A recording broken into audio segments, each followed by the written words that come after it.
Et Louis Dauphren, votre grand témoin ce matin est le père Michel Fédoux, professeur émérite de patristique et de théologie dogmatique aux facultés Loyola à Paris. Il est l'auteur de La Compassion de Dieu, retour au cœur du christianisme, c'est chez Desclés de Brouwer.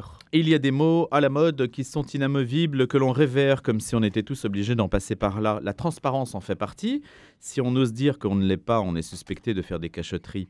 La compassion également, le statut de victime vous immunise presque de tout et conduit à compatir constamment. Peut-être que cette attitude est une survivance du christianisme où le Christ, souffrant sa passion, est la victime par excellence. Récemment à Jakarta, le pape l'a rappelé au clergé local, la devise choisie pour cette visite est foi, fraternité, compassion. 3 vertus qui expriment bien votre chemin d'église et votre tempérament de peuple ethniquement et culturellement très divers, a dit le pape. Dans un autre contexte, la conférence d'évêques de France a dit sa profonde compassion envers toutes les personnes victimes des agissements de l'abbé Pierre. Et puis on peut décliner en fait la compassion dans une multitude de registres, que ce soit la fin de vie bien sûr, on aura l'occasion d'y revenir bientôt, ou même la nature violentée. On est compatissant à l'égard de cet environnement qui souffre de l'action de l'homme. Bonjour Père Michel Fédoux. Bonjour. Lauréat du prix Ratzinger, on l'a dit, 2022, ce qui vous situe quand même dans le petit monde en fait, des théologiens qui comptent, même si on ne vous entend pas forcément beaucoup dans les médias. C'est vrai que je suis plutôt un homme de l'écrit et de l'enseignement. Je n'ai pas tellement l'occasion finalement de parler dans les médias, mais j'essaie quand même de répondre à des invitations quand elles se présentent. L'idée, c'est que donc la compassion, aujourd'hui, qui est une valeur universellement partagée, ça c'est indéniable. Aujourd'hui, on est tous compatissants ou on est invités à l'être. D'où ça vient ? Le mot compassion est un mot qui a un certain nombre d'équivalents. Dans l'histoire, on a souvent parlé de la miséricorde, de la sympathie, de l'empathie, de la bienveillance. Il y a un certain nombre de termes, disons, plus ou moins équivalents. Mais certainement, le mot compassion est un mot qui a pris de plus en plus d'importance dans les décennies récentes. Parce que compassion, c'est pas une simple sympathie, c'est pas une simple bienveillance.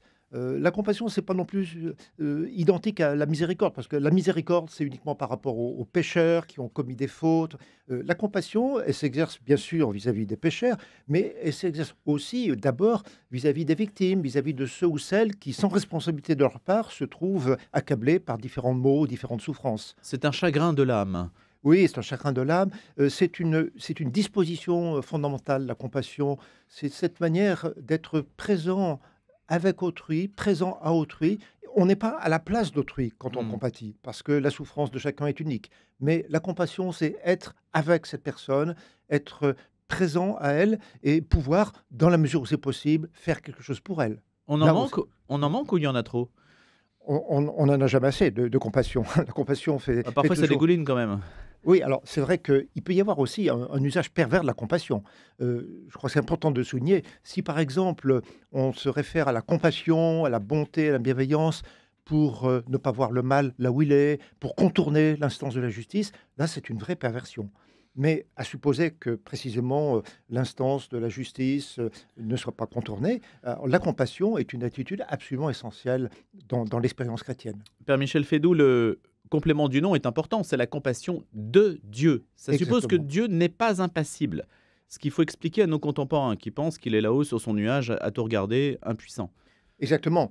En fait, le christianisme, dans les premiers siècles de l'histoire de l'Église, s'est trouvé confronté à la philosophie grecque qui avait acquis, si je puis dire, le concept d'impassibilité de Dieu. Et il faut reconnaître que c'était déjà une victoire, parce que les philosophes grecs, comme Platon ou d'autres, réagissaient contre des représentations mythologiques de la divinité. On attribuait aux dieux, chez Homère ou chez Hésiode, toutes sortes de passions humaines, trop humaines. Donc par rapport à cela, reconnaître que Dieu est au-delà de ces passions humaines, trop humaines, c'est vraiment une certaine victoire. Mais les pères de l'Église, en même temps, les chrétiens des premiers siècles, étaient convaincus que la tradition biblique ne pouvait pas se contenter de parler de l'impassibilité de Dieu et devait même bousculer ce concept d'impassibilité, tout simplement parce que dans la Bible, Dieu se révèle comme quelqu'un qui n'est pas indifférent à l'histoire, mais qui se laisse toucher de quelque manière, atteindre par cette histoire, et notamment par les souffrances de l'humanité au sein de cette histoire. Que répondez-vous à ceux qui vous disent on a le sentiment qu'il y a 2 dieux dans la Bible, celui de l'Ancien Testament qui est courroucé, punisseur, et puis celui du Nouveau Testament qui est touché constamment par la la souffrance des hommes. Oui, alors ça, c'est une opinion en fait qui est très ancienne. Elle était déjà celle de Marcion au IIe siècle, et des auteurs chrétiens comme saint Irénée et d'autres se sont précisément opposés à cette opinion. Ce qu'il faut répondre à cette opinion, c'est que précisément, même si effectivement l'Ancien Testament attribue à Dieu parfois la jalousie, la colère, la vengeance, ces expressions doivent être entendues à la lumière de ce qui est la révélation fondamentale du christianisme dans le Nouveau Testament et qui a été résumée magnifiquement dans la première épître de Jean: Dieu est amour. Autrement dit, si Dieu est présenté comme se mettant en colère, par exemple, dans tel ou tel texte de l'Ancien Testament, il faut comprendre que cette colère, c'est une expression, une expression de ce que Dieu n'est pas indifférent à l'histoire humaine. Dieu ne peut pas prendre son parti du mal. Et c'est pour cela qu'on lui attribue la colère. Mais il faut bien comprendre que cette colère, elle doit être comprise à la lumière de la révélation fondamentale d'un Dieu qui est amour. Au panthéon des divinités et autres dieux que les hommes se donnent, et là je prends un jugement très humain, Père Michel Fédoux, le christianisme est le seul à nous pourvoir d'un Dieu attentif au sort de l'homme. Eh bien, je ne dirais pas tout à fait cela parce que, justement, d'abord, le christianisme, il ne faut pas oublier qu'il y a le judaïsme. Et le christianisme a justement repris les écritures d'Israël, ce que nous appelons l'Ancien Testament. Or, dans l'Ancien Testament, et donc ce sont les écritures des Juifs, eh bien, il y a une véritable reconnaissance de la tendresse de Dieu, pour ne citer sa compassion, pour ne citer qu'un exemple, le verset du psaume: Dieu est lent à la colère et plein de miséricorde. Donc, on trouve cela. Il faut rappeler d'autre part que l'un des noms de Dieu dans l'islam, c'est le miséricordieux, et dans le Coran. Et puis, on pourrait prendre deux exemples. Il y a un exemple fameux, c'est l'exemple du bouddhisme. Mais évidemment, à chaque fois, c'est quand même différent. En particulier, la comparaison entre le christianisme et le bouddhisme montre que même si la notion de compassion tient une grande place dans chacune des deux religions, elle est comprise et interprétée à l'intérieur je dirais, d'un système, d'une doctrine religieuse qui est tout à fait différente de part et d'autre. Expliquez-nous justement cette nuance quand même entre bouddhisme et christianisme.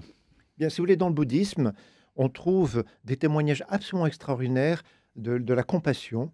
C'est ce qu'on appelle les bodhisattvas, c'est-à-dire ce sont des gens qui ont vraiment atteint, qui sont au seuil du nirvana, c'est-à-dire l'entrée, une sorte d'équivalent du paradis, si on veut, mais qui précisément diffèrent leur entrée dans ce paradis par compassion pour l'humanité souffrante. C'est quelque chose de magnifique, et ça s'exprime dans des textes très très beaux tout au long de la tradition bouddhique, spécialement dans le grand véhicule bouddhiste, le grand véhicule en Corée, au Japon par exemple. Là où il y a par contre une différence fondamentale, c'est que si on replace cette notion de compassion dans le cadre du bouddhisme en général, on voit que en réalité, ce sont, par exemple, dans le cas des bodhisattvas que j'évoquais, ou la compassion du Bouddha, ce sont des expressions, des manifestations qui sont provisoires en quelque sorte. C'est-à-dire que finalement, par exemple, le Bouddha Amitabha au Japon, eh bien, il s'évanouit finalement comme un fantôme. Et parce que l'idéal, c'est l'extinction du désir, c'est l'entrée dans ce vide, dans ce nirvana.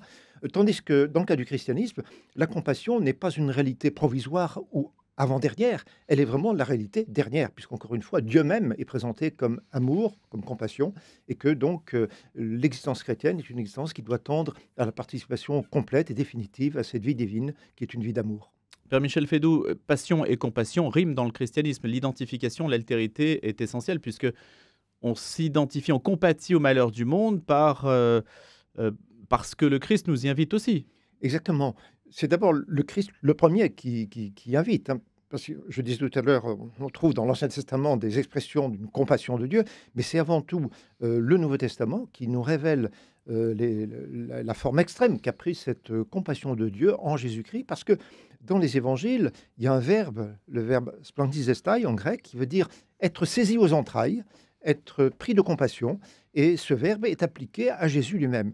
Et Jésus l'emploie aussi dans certaines paraboles, comme par exemple la parabole du bon samaritain, où il raconte, voilà, le bon samaritain, il voit un homme blessé sur le bord de la route, eh bien, il est pris de compassion vis-à-vis de lui.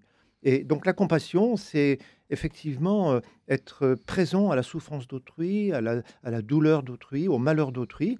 Mais la compassion, ça peut aller jusqu'à éprouver soi-même la souffrance en présence d'autrui. Et cela, le Christ l'a vécu de façon unique jusqu'au bout, en mourant sur la croix. 7h42 sur RCF et Radio Notre-Dame, le grand témoin de Louis Dauphren et le père Michel Fédoux. Il publie La compassion de Dieu chez Desclés de Brouwer.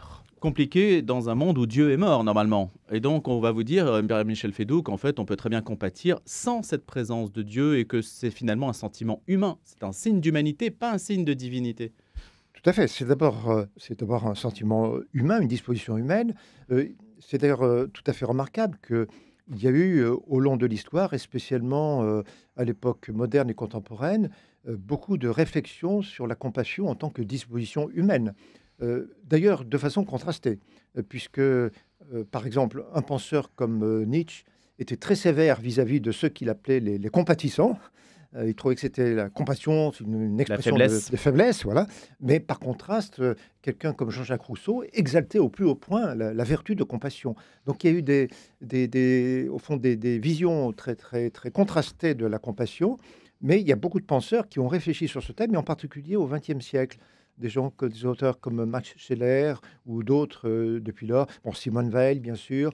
Justement, je vais la citer parce que je trouve que sa parole nous touche. Dans un moment d'intense douleur physique, alors que je m'efforçais d'aimer, mais sans me croire le droit de donner un nom à cet amour, j'ai senti, sans y être aucunement préparé, car je n'avais pas lu les mystiques, une présence plus personnelle, plus certaine, plus réelle que celle d'un être humain, inaccessible au sens et à l'imagination, analogue à l'amour qui transparaît à travers le plus tendre sourire d'un être aimé. Depuis cet instant, le nom de Dieu et celui du Christ se sont mêlés de plus en plus irrésistiblement à mes pensées, dit-elle. Oui, et ce qui est très beau, on voit bien que justement, dans cet endroit-là, dans ce cas, la compassion n'est plus simplement une disposition humaine, ce qui est déjà énorme, hein, mais que c'est une compassion, c'est une disposition qui est reconnue à Dieu lui-même. C'est intéressant de savoir, d'ailleurs c'est tout à fait significatif qu'on a résisté à cette idée. Thomas d'Aquin, par exemple, dit textuellement « Dieu ne compatit pas », parce que pour lui, enfin, il a la conviction que la compassion risque d'être entendue comme une passion qui mettrait en cause l'immuabilité de Dieu.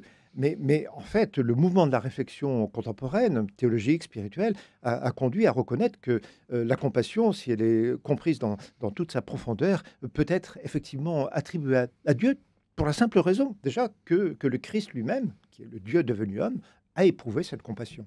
Je ne veux pas faire d'amalgame entre l'actualité et vos réflexions, Père Michel Fédoux, mais l'Église est-elle bien placée aujourd'hui pour donner des leçons en matière de compassion, c'est-à-dire d'attention à la souffrance des victimes, elle que l'on soupçonne constamment de dissimuler les agissements de ses clercs? Il faut reconnaître humblement que l'Église, les chrétiens ont souvent manqué de compassion tout au long de l'histoire, et aujourd'hui encore. Et affirmer l'exigence de la compassion à la lumière du Nouveau Testament en particulier, ce n'est pas du tout dire que l'Église a été fidèle à cette exigence. Malheureusement, il y a eu beaucoup et il y a toujours des démentis par rapport à cette exigence de la compassion. Mais l'Église, elle est faite d'hommes et de femmes qui ont des responsabilités parfois, qui parfois commettent de fautes graves. Mais ce n'est pas une raison je dirais, de disqualifier cet enseignement qui est essentiel, au contraire, à l'identité de l'Église. L'Église, si elle est fidèle à sa propre vocation, devrait être une Église compatissante. Mais encore une fois, une Église compatissante, ça ne veut pas dire une Église qui contourne, qui ne veut pas regarder le mal en face ou qui passe sous silence les abus, tout ce dont les victimes peuvent souffrir. La compassion, au contraire, si elle est bien comprise, elle implique une attention extrême aux victimes, à tous ceux, toutes celles qui sont de quelque manière blessés dans leur vie. Ça devrait lui être naturel. Ça devrait être Et elle devrait en faire 10 fois plus que les autres. Exactement. Logiquement. Exactement. Bon, mais après, c'est une réflexion sur des réalités institutionnelles qui, là aussi, s'entremêlent à ces considérations théologiques. La présence du mal, le fait qu'il y ait la souffrance dans le monde, pour nos contemporains, il y a l'idée que Dieu, finalement, c'est un signe de l'absence de Dieu, pas de la présence de Dieu. Alors c'est ainsi que le mal a été compris, et souvent compris, surtout à l'époque moderne et contemporaine. Il y a eu un véritable traumatisme à ce point de vue-là, la Seconde Guerre mondiale.